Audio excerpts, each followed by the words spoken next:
Hello my friends, मेरा नाम मोहम्मद नवीद है और मैं आपको आज इस लेक्चर में पावर पॉइंट पढ़ाऊँगा। पावर पॉइंट क्या है? ये basically M S office definitely उसका एक प्रोडक्ट है। जैसे हमारे पास एम एस वर्ड है, जैसे हमारे पास एम एस एक्सेल है, इसी तरह से हमारे पास पावर पॉइंट भी है। इसमें क्या होता है, इसमें हम लोग प्रेजेंटेशन बनाते हैं।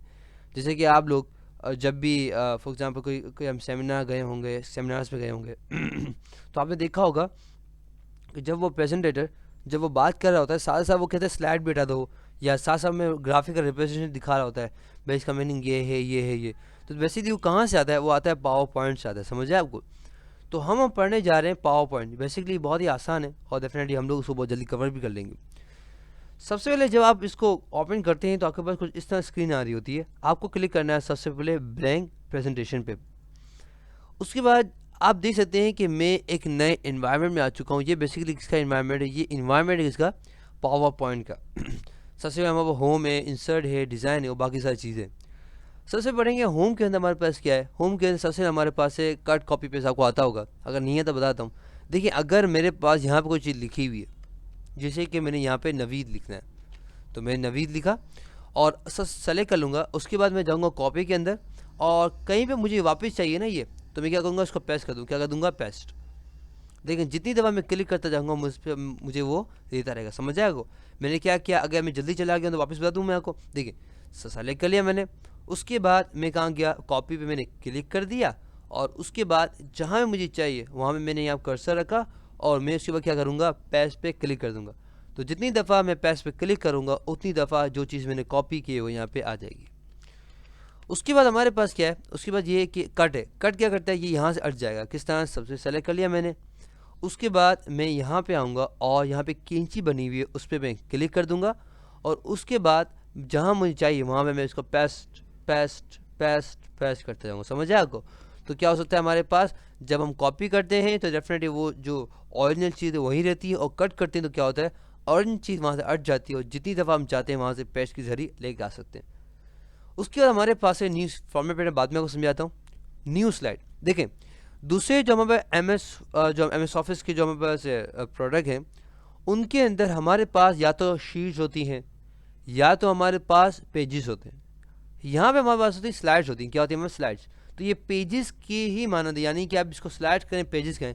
तो अगर आपको नहीं समझ आता तो मैं आपको पेजेस कहता हूँ, सही? इसको एक जगह पेज समझें। तो अब मुझे चाहिए तो मैं न्यू पे क्लिक करूँगा तो देख सकते हैं मेरे पास नया आ गया। एक और चाहिए तो न्यू कर सकता हूँ, एक और चाहिए तो न्यू कर सकता हूँ। अच्छा, सिर्फ हम न्यू नहीं कर सकते, हम इसका स्टाइल भी दे सकते हैं। यानी कि अगर हम यहाँ पे क्लिक कर दें तो हमसे पूछा है कि आपको स्टाइल कौन सा चाहिए, यानी कि ये वाला स्टाइल चाहिए, ये चाहिए, ये चाहिए। अभी में कुछ भी नहीं आता है तो हम क्या करेंगे, सिंपल सा स्टाइल लेते हैं 2 कॉलम वाला। तब जैसे हमारे पास 2 कॉलम वाले आ गए तो यहाँ पे बेसिकली हम लोग कोई स्टाइल भी सेलेक्ट कर सकते हैं। समझ जाए आपको? उसके बाद हमारे पास है लेआउट, यानी कि अगर हमें इसका लेआउट को चेंज करना हो, जैसे हम लोग यहाँ पे देख रहे हैं, तो अगर हमने फॉर एग्जांपल हमने कोई ये ले लिया, सही है, हमने ये 2 कॉलम वाला ले लिया। अब आपने ये चीज़ अपने टीचर को दिखाई, उसने कहा नहीं नहीं यार, ये नहीं चाहिए, एक सिंपल सा डॉक्यूमेंट लो, सिंपल सा आप क्या लो, एक पेज लो। तो आप कहोगे यार अब सारी पेजें बनानी पड़ेगी। नहीं, ऐसा कुछ नहीं करना पड़ेगा आपको। यहाँ पे आप आएंगे लेआउट के अंदर तो आपको ये फैसिलिटी दे रहा है कि जिस स्टाइल का आपके पास अभी स्लाइड है या पेज, उसको आप चेंज कर सकते हैं। यानी कि मैं चाहूँ कि ये इस तरह से हो जाए, देखा, हो गया।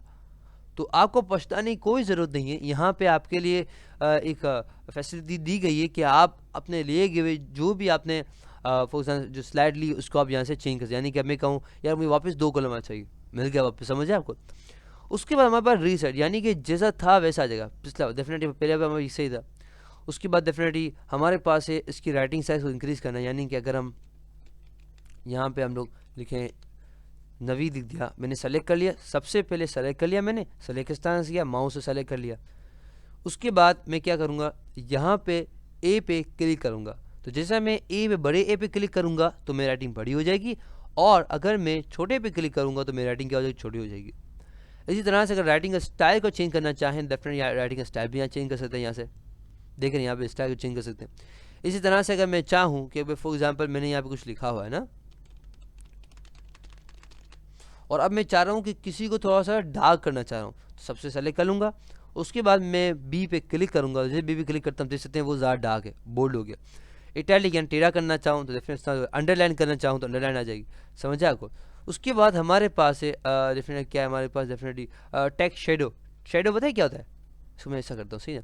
शेडो पता है क्या होता है, शेडो में साया, क्या कहते हैं इसको, साया। तो अगर आपको टेक्स्ट का देखो साया नजर आए, थोड़ा बहुत नजर आया आपको, थोड़ा बहुत, अगर मैं इसको वापस करता हूँ, देखा आपने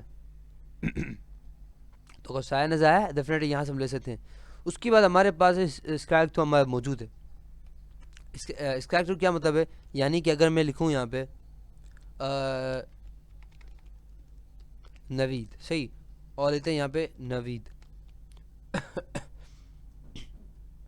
तो आप देख सकते हैं यहाँ पे मैंने दो नवीद लिखे हुए हैं, और जो पहला है वो बिल्कुल सही स्पेलिंग है और दूसरा हमारे पास रॉन्ग स्पेलिंग है। तो मैं बताना चाह रहा हूँ भाई खुदा के वास्ते ये स्पेलिंग ना लिखा करें मेरे लिए, सही है। तो मैं बताना चाह रहा हूँ रॉन्ग है, तो मैं क्या करूँगा, सबसे पहले सेलेक्ट कर लूँगा, उसके बाद मैं इसका थ्रू पे यहाँ पे क्लिक करूँगा, तो देख सकते हैं मेरे पास यहाँ पे लाइन आ गई, समझ आए आपको तो यहाँ पे मैं लाइन भी लेकर आ सकते हैं, समझ आए आपको। अच्छा, उसके बाद लास्ट चीज़ में पढ़नी है आज के लेक्चर के अंदर, वो ये हमारे पास करेक्टर स्पेसिंग, यानी कि आप देखिए एन है, फिर ए है, फिर वी है, फिर ई है, तो इसके दरमियान का स्पेस चाहिए तो क्या करना पड़ेगा, हमें सबसे सेलेक्ट करना पड़ेगा।